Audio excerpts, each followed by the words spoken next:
waktu tu dah dulu jatuh hati kan. Alhamdulillah dipermudahkan.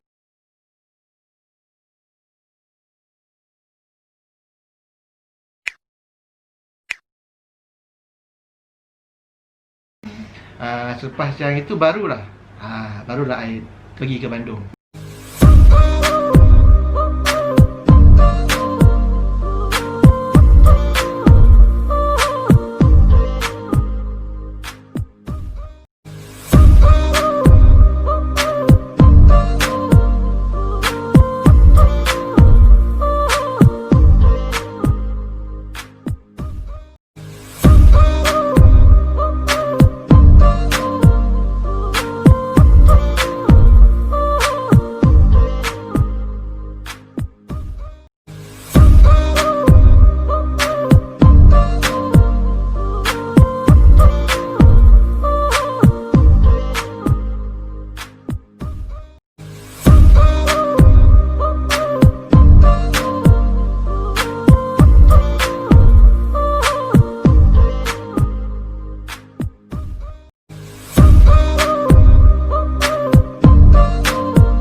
Masa tu sebenarnya kita berdua dah ke arah nak perkahwinan lah. Tapi di bahagian family tu kita orang belum betul-betul 100% bagi tahu. Kan. So the next step I kena pergi sana. So my wife bawa berjumpa dengan family dia di Bandung dan juga di Tasik. The next step I kena pergi sana untuk kenal family my wife. Tapi I kenalkan dulu dunia I diri sendirilah dulu mami sebelum ke step family mami sana.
Diajak kerja jugalah. Saya buat design. Dibawa-bawa ke office dari pagi sampai petang. Tapi I tengok dia serono aja. Dibawa ke office I. Ada beberapa orang dekat I di dunia pekerjaan.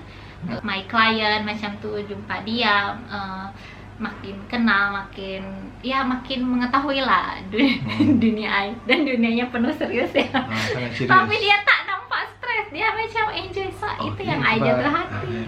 So masa first tu mula kenal dunia my wife kan, kerja dia macam mana apa semua. Jadi intinya gini, saya masa tu ingin juga my husband tahu lebih kepada seperti apa diri saya gitu. Masa tu I dibawa lah ke IAI, Ikatan Apoteker Indonesia. Ikatan saya, tapi kalau orang sini I kata IAI, Ikatan Apoteker Indonesia.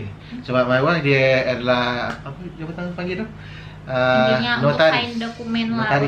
Bukan, notaris is lawyer. Intinya saya untuk bagi sign dokumen yang orang mau mendirikan company. Sebab macam ni, saya kan biasa memang terlibat banyak dalam pendirian-pendirian kedai farmasi di Bandung. So maksudnya Mawar ini dia jawatan dia dekat dalam lembaga farmasi Indonesia tu di Bandung. Di Bandung bagian oleh Bandung. orang yang sign untuk siapa yang dibagi lesen farmasis. Siapa yang ambil ujian tu. Dokumennya lah, syarat-syaratnya apa. Syarat apa, dia orang yang dalam komiti tu lah. So maksudnya my wife tu nak berkahwin dengan I, banyak benda yang kami perlu selesaikan dahulu di Indonesia. Sebab mereka kan sudah banyak berharap kepada saya untuk jalan gitu project mereka gitu, dan banyak sekali tanggung jawabnya. Kalau kita kerja di gaji ya sudah gitu, resign 3 bulan sebelumnya. Kalau ini kan project ini banyak melibatkan orang, banyak melibatkan uang, banyak melibatkan staff. So itu memang sangat berat. So my husband datang ke sana untuk support saya supaya saya boleh lalui itu. Sebab kita sudah sepakat memang saya mau ikut suami, dan my parents pun sudah sokong itu. Sebab tu ya, sampai sana I ikut dia pergi kerja. Masa tu I cuti sebulan untuk uruskan kerja-kerja my wife. Ayah saya tuh sangat kuat prinsip agamanya. So istri itu bagi ayah saya memang harus sokong suami. Jadi my wife pun masa yang sama, sebab I sebulan kat sana. So my wife bawa berjumpa dengan family-family dia di Bandung dan juga di Tasik. Jadi waktu tu I agak segan lah dengan family my wife. Sebab family my wife ni memang dah dalam bidang pendidikan di sana dan juga dalam bidang bisnes di Bandung dan Tasikmalaya. Parent my wife memang orang yang penting juga kat sana. Tak sangka, tak tahu pun sebelum ni yang family my wife tu, kalau you tengok video ayah mertua I nak pergi ke haji, macam mana orang-orang di kampung tu menghargai dia. Tapi my wife, masa I tak datang tu, belum datang, dia tak pernah ceritakan benda ni. So masa tu I agak terkejut jugalah. Maksudnya dia family bukan family yang biasa. Tapi dari situ I faham kenapa my wife ni lain daripada orang lain. Macam mana pemikiran dia, macam mana pendirian dia tak sama dengan orang lain yang sama usia dengan dia. Tapi family dia orang sangat humble. Doakan kusadayana sintiasa ibadahna Allahumma ij'alhu hajjam mabrura. Pamit biasa apa kata lah. Supados desak-desakan sarang-sarang amalan salihah. Supados desak-desakan sarang-sarang separuh punten ibu kena tertib. Waktu tu I mula segan juga kan. Tak tahu sebelum ni kan. I budak kampung I budak kampung, anak askar je. Tapi dia hebat. So masa tu malah bawa I jumpa pak saudara dia di rumah Uncle Uwa tu di mana? Bandung kan? Di Bandung. Dia adalah Chancellor. Chancellor di Universiti apa dah? Pendidikan Indonesia Bandung. Yang di Gerkalong. So tapi family dia orang sangat humble, tapi memegang peranan yang penting di Bandung untuk sebagai Chancellor di Universiti. Lepas tu memang bawa jumpa dengan Uncle Agus kan. Agus adalah seorang doktor pakar dekat sana, pemilik hospital di Tasikmalaya bahagian ONG kan, yang ginekologi untuk yang mengandung dan bersalin. Kalau siapa Google, itulah hospital di Tasikmalaya. Bunda Aisyah. Bunda Aisyah nama dia. So kalau sebenarnya my wife nak bersalin, diorang family dia suruh salin kat hospital tu je.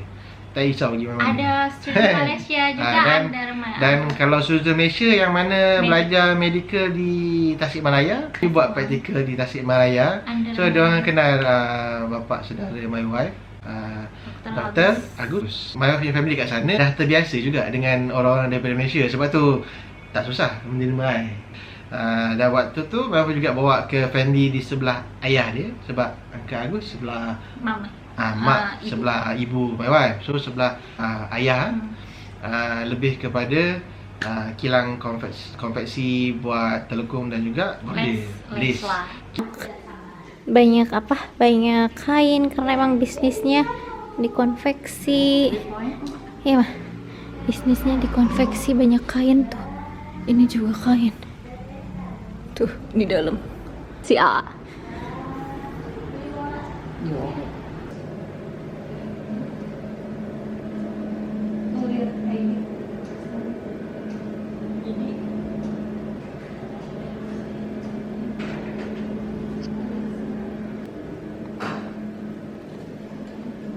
Jadi kalau di konveksi harus bikinnya juga beribu-ribu pieces sekali.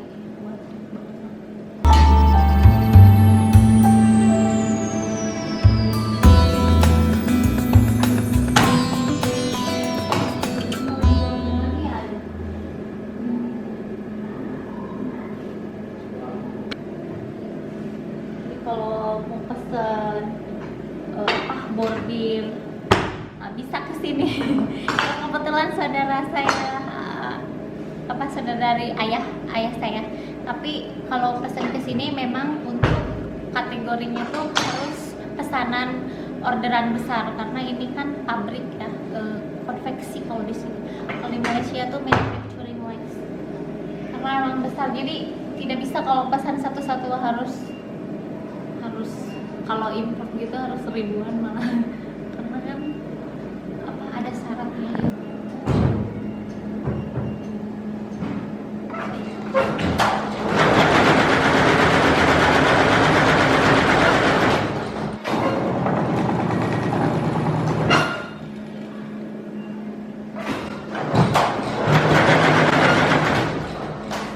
Dirinya tuh rapih ya Maya, karena ini kan terpasang baju.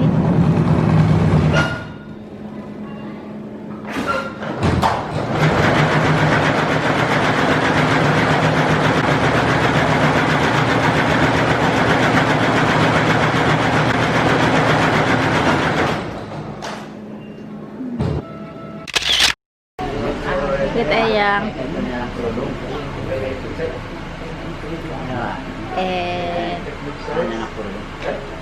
ini istrinya, ini namanya Ateten. Hai.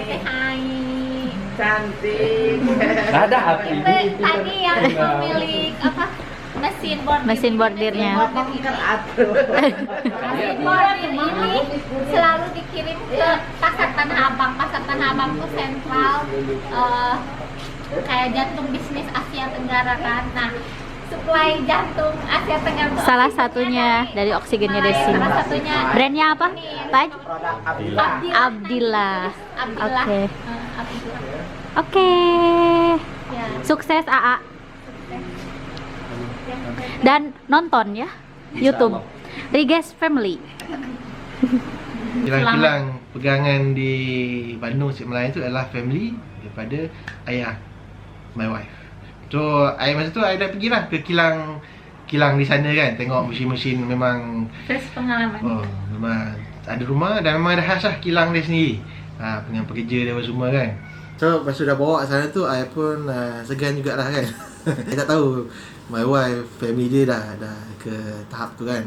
Tapi apa yang buat I jatuh hati sebab walaupun diorang adalah orang yang penting di sana, yang memang, tapi bukan penting ahli politik tak, diorang adalah family yang berbakti kepada sosial orang tempatan di kampung diorang. Macam ayah my wife sekarang ni pun buat yayasan sekolah. Tujuan dia untuk bagi pendidikan percuma kepada anak-anak yang tak mampu untuk pergi ke sekolah.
waktu awal pembukaan disupport oleh ahli family. So dana duit tu awalnya Amal pribadi lah. amal pribadi ahli keluarga di sana untuk buat sekolah, untuk bantu masyarakat di sana untuk lebih berkembang lah, maju dari segi pendidikan kan.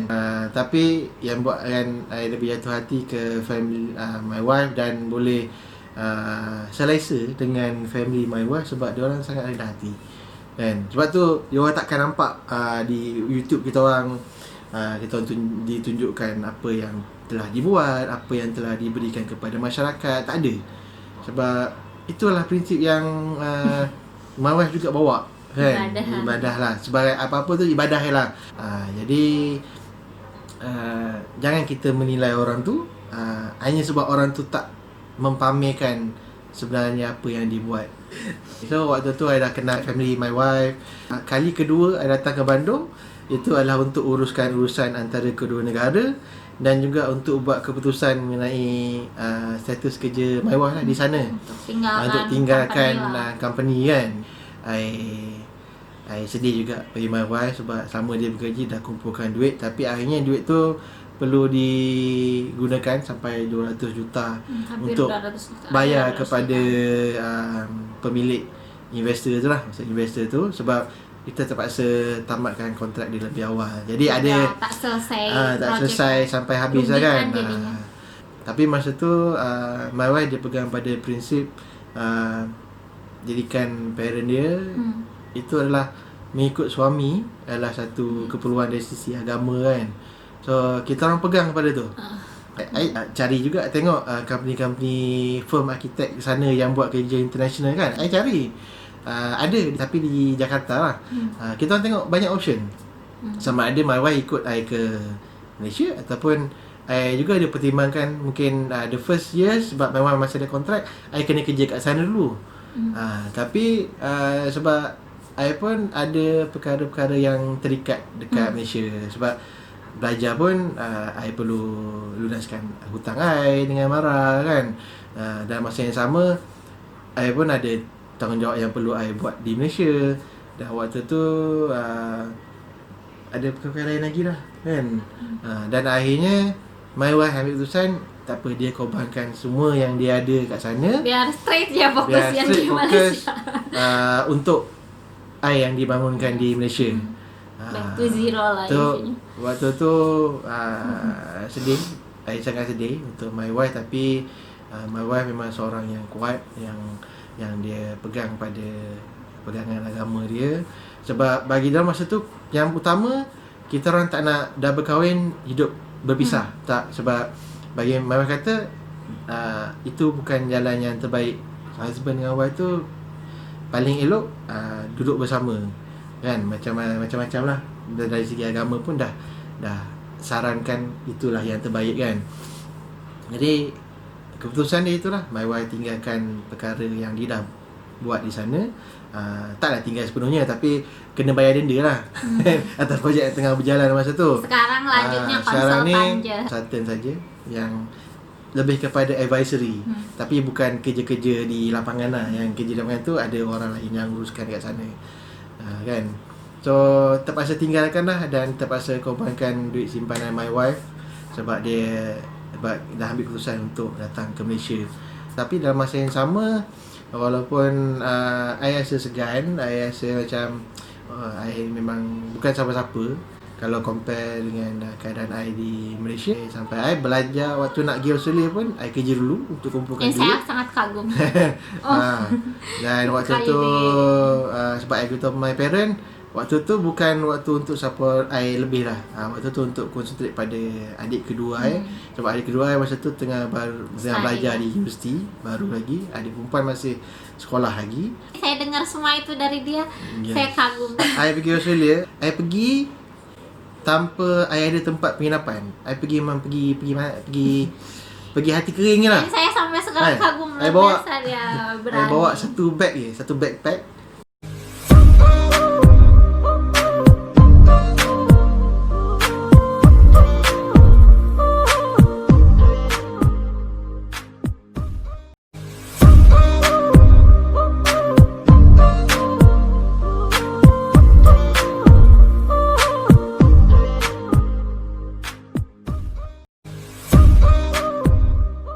pertama yang sampai, I tak ada rumah penginapan. Sampai orang tanya, mana I nak tinggal? Tak ada. So I menumpang di rumah student yang dah ada kat sana. Sebab I datang memang I datang dengan Malaysian Hall. Tapi I tak dapat menginap di Malaysian Hall sebab I student master. Yang menginap hanya yang bawah GPA, marah yang first year kan. Jadi masa tu duk berborak je lah dalam bas daripada airport dia ambil. So ada student yang dah di sana 2-3 tahun. Walaupun yang junior, tapi lepas tu end up dia kata ada yang tengah cari housemate lah. Jadi I pun dijumpakan. Terima kasih juga kepada yang masa tu ada Syamil, ada Syarifuddin, JJ, ada Anwar, ada Kok Weh kan. Jadi diorang lah yang membantu I waktu I mula sampai di Australia. Mungkin datang memang sebenarnya datang selai sepinggan lah. Kalau sampai dikasih hidup macam tu, I tak tahu. I jatuh hati dengan prinsip dan juga sikap my wife. Dan my wife pun jatuh hati tu sebab prinsip dan sikap yang I ada.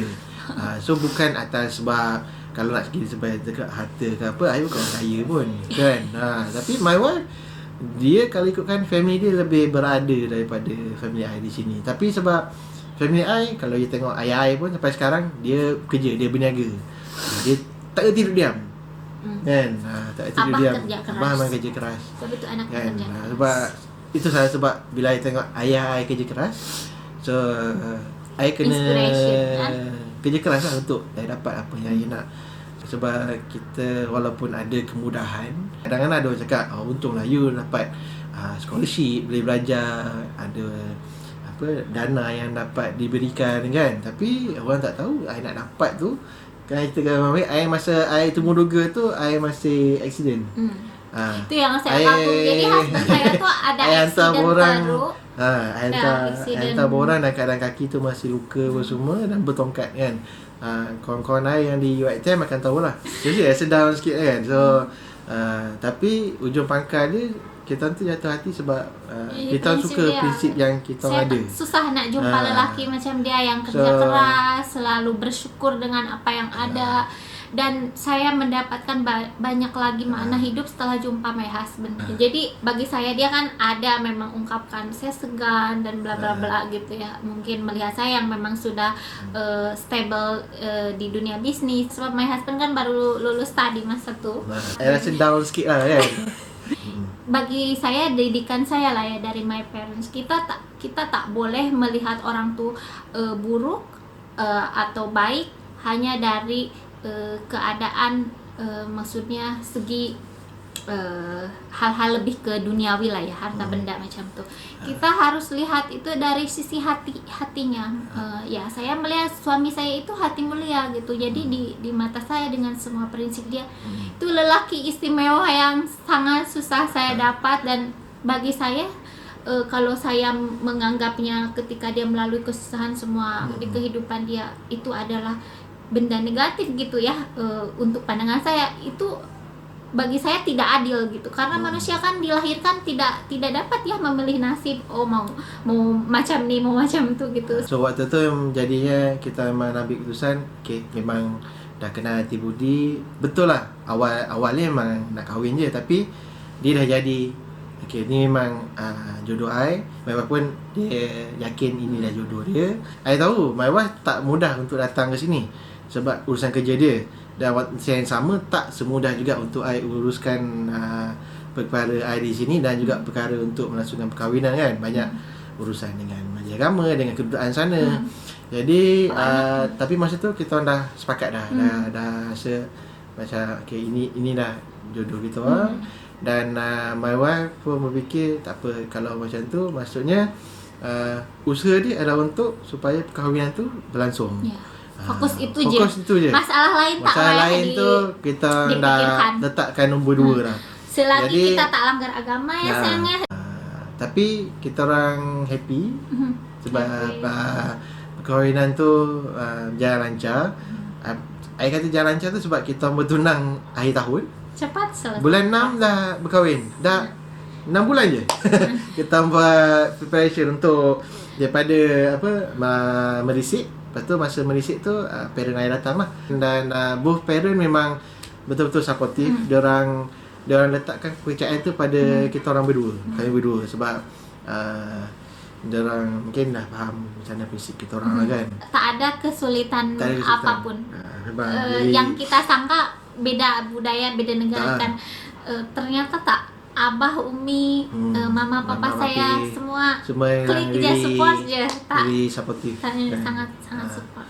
Sebab semuanya pegang lebih kepada agama lah. Maksudnya itulah jodoh dia. Dan masing-masing ada penyediaan yang telah dipegang. So parent pun tak yang risau. Jadi dari situ I bawa my parent waktu tu untuk datang first time. My parent datang jumpa parent my wife. Jadi kita orang tak bertunang. Kita merisik terus kahwin.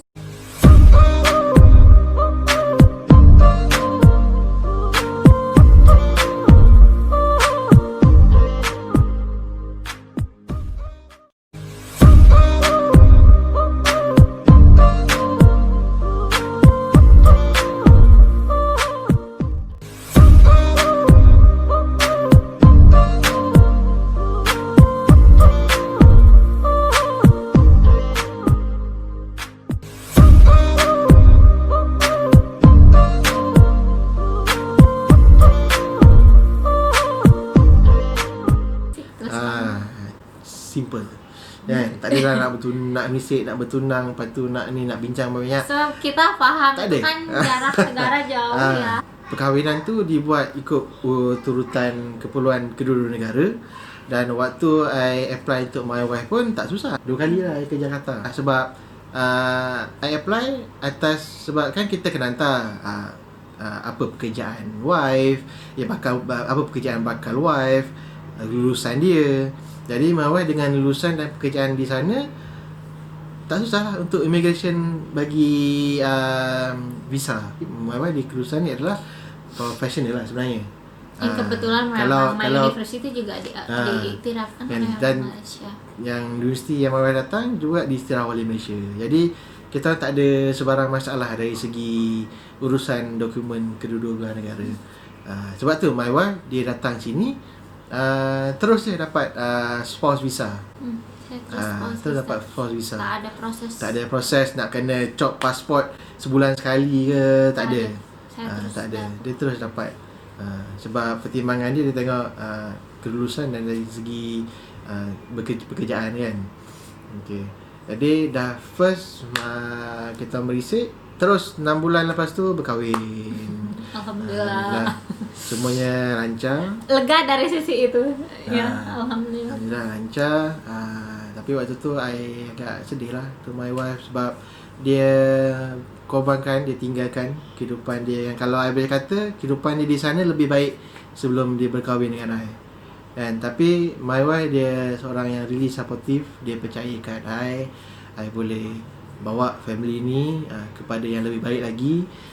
Tapi kalau tanpa my wife punya pengorbanan, sokongan dia, I takkan dapat sampai ke tahap ni. Sebab I yakin dia memang hati yang sangat mulia. Baik.